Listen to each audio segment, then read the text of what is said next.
vindas de pensamentos e sentimentos do espírito que sejam contrários à lei divina, à lei do amor ao próximo, à lei de todas as leis divinas, passam instantaneamente ao corpo físico via perispírito. Então, nossos próprios pensamentos e sentimentos que não estejam conformes com a lei de amor, justiça, caridade, podem nos afetar, podem causar desequilíbrios físicos, orgânicos.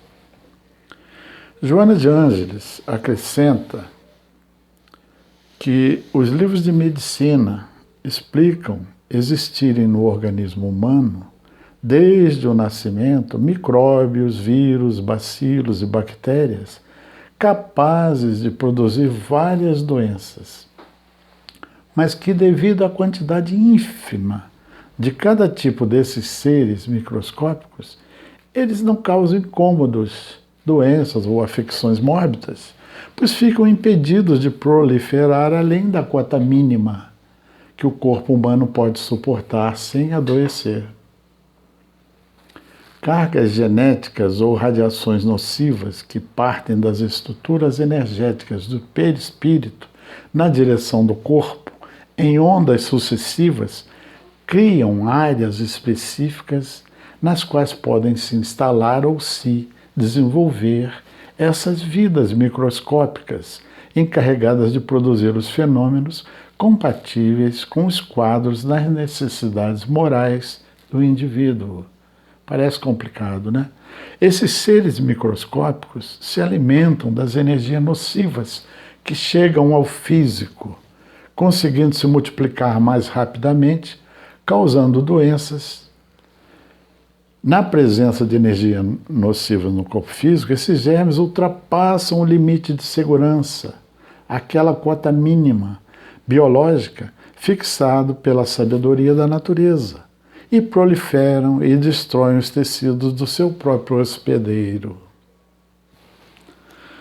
O espírito gera radiações e energias nocivas ao cultivar orgulho, vaidade, avareza, ciúme, inveja, calúnia, ódio, vingança, luxúria, cólera, maledicência, hipocrisia, intolerância, amor próprio ofendido, fanatismos, assim como as consequências nefastas das paixões ilícitas ou dos vícios perniciosos.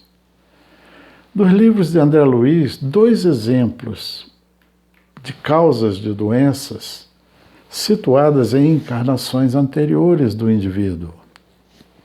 No livro Missionários da Luz, o caso de Sigismundo, que em vida passada, por causa de Raquel, tirou a vida física de Adelino com um tiro no coração. Renasceu depois, na atual encarnação, como filho de Adelino e Raquel, e trouxe na formação do seu corpo físico um problema cardíaco que só se manifestaria como doença no tônus elétrico do coração após os 40 anos de idade. Doenças, em geral, surgem na idade em que as faltas foram cometidas.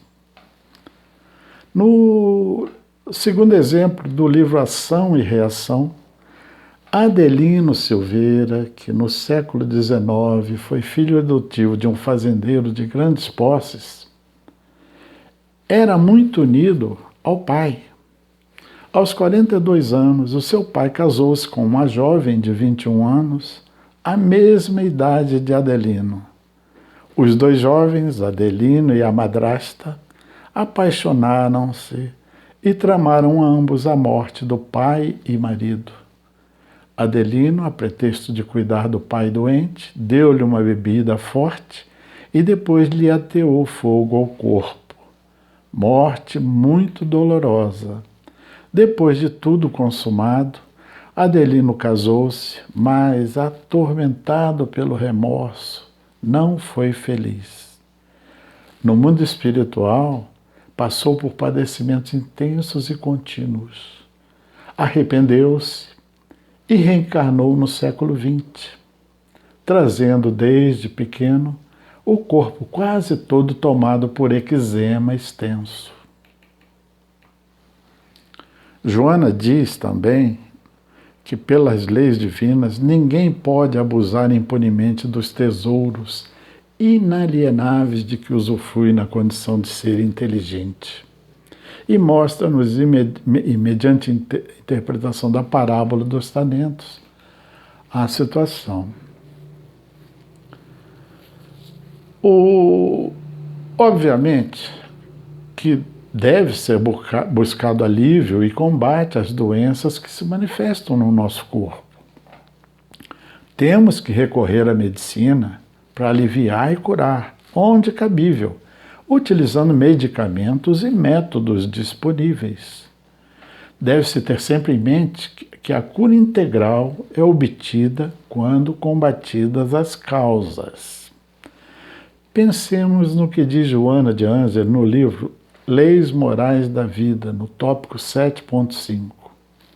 Diz ela: em encarnações anteriores, no passado espiritual da criatura que abusou e usou indevidamente o livre-arbítrio, estão as causas de sofrimentos que se apresentam como enfermidades irreversíveis, problemas teratológicos, aquelas anomalias e malformações, perturbações psíquicas de largo porte, limitações e mutilações físicas, degenerescências orgânicas e mentais, aberrações congênitas.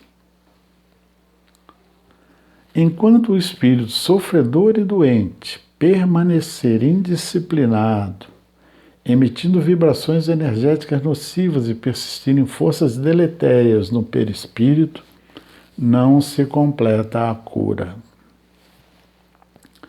Por isso que Jesus dizia ao curar: vai e não peques mais.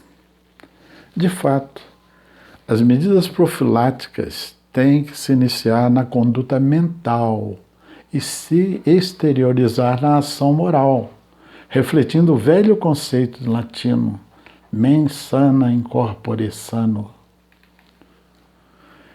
Quando as pessoas tiverem em mente esse conhecimento que o Espiritismo oferece, certamente tudo caminhará melhor, chegando-se a compreender que é necessário lutar contra todas as aflições, sem jamais pensar em milagres. Para a cura integral, é necessário pensar e agir segundo o Evangelho. Será que é possível que nos autocuremos, que existe a autocura? Sim. Pedro, na sua epístola, nos fala que o amor cobre a multidão dos pecados. Está na carta de Pedro, na primeira carta de Pedro, no capítulo 4, versículo 8. A vivência do conhecimento espírita e a prática da caridade, pois é dito que fora dela, que é pura expressão de amor, sujeita-nos a sofrimentos. A vivência do conhecimento espírita e a prática da caridade nos livra de sofrimentos.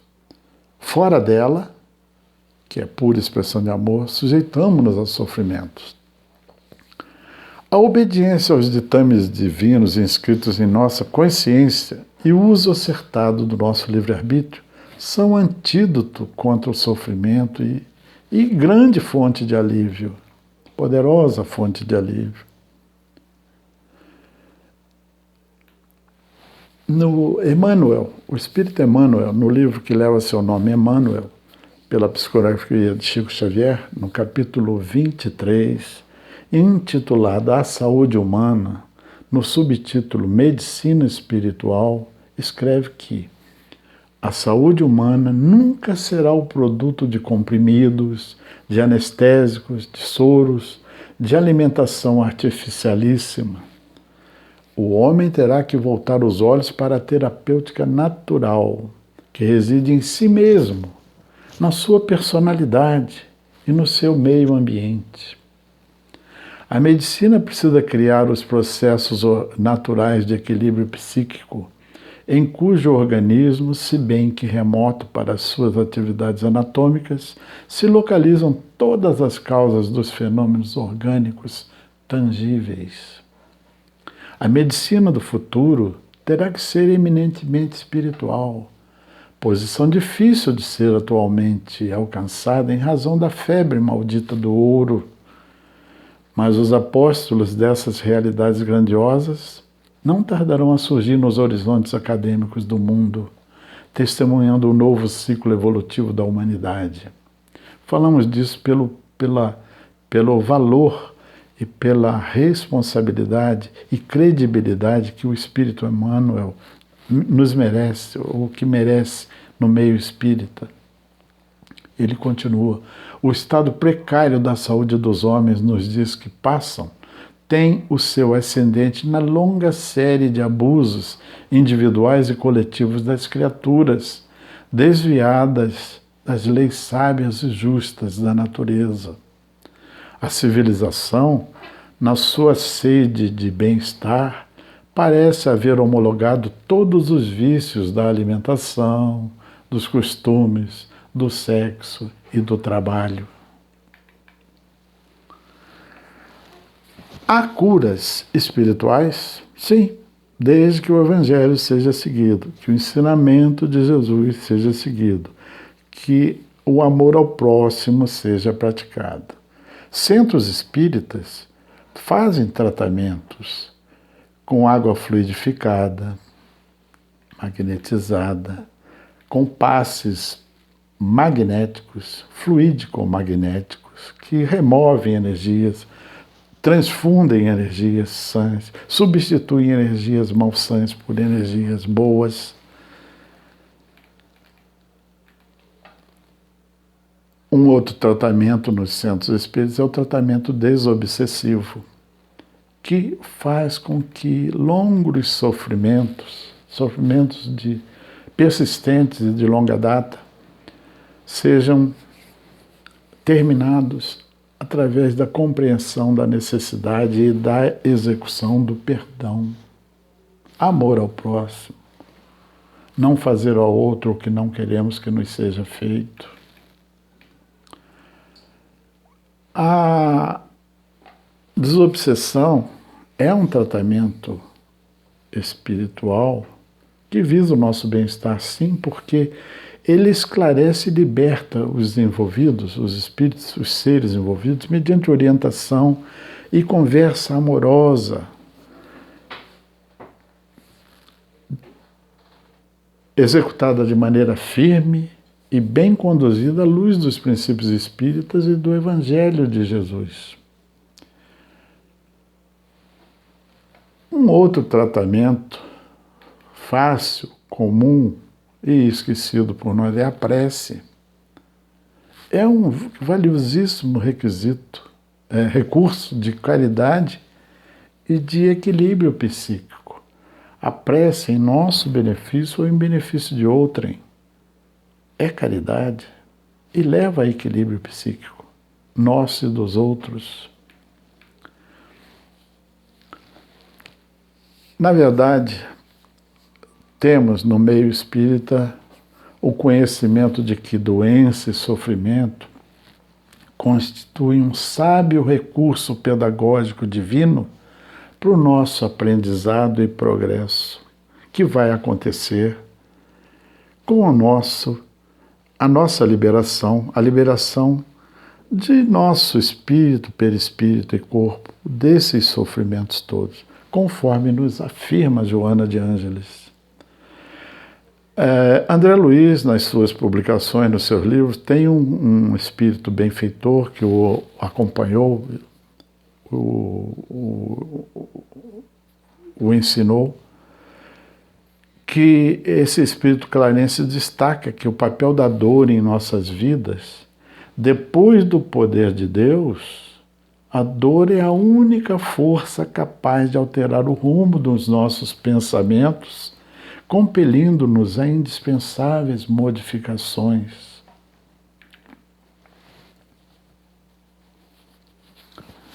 Então vamos reforçar aqui o seguinte: quando estivermos sofrendo e padecendo doenças, busquemos tratamento e alívio, porque a vida e o corpo são bens que o Senhor nos confiou e temos que deles dar conta.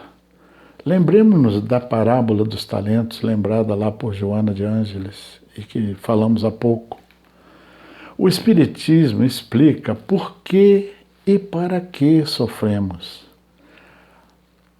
Acalmando-nos, procuremos sem revolta o tratamento. Tenhamos em mente que a cura para a maioria dos nossos males está em nós. Nós somos o remédio. A medicina tem o seu valor, tem feito muita coisa boa. A medicina e os seus sacerdotes, que são os médicos. Caros amigos e irmãos, agradeçamos por tudo e façamos com que a luz do Mestre e a sua paz permaneçam conosco. Que assim seja.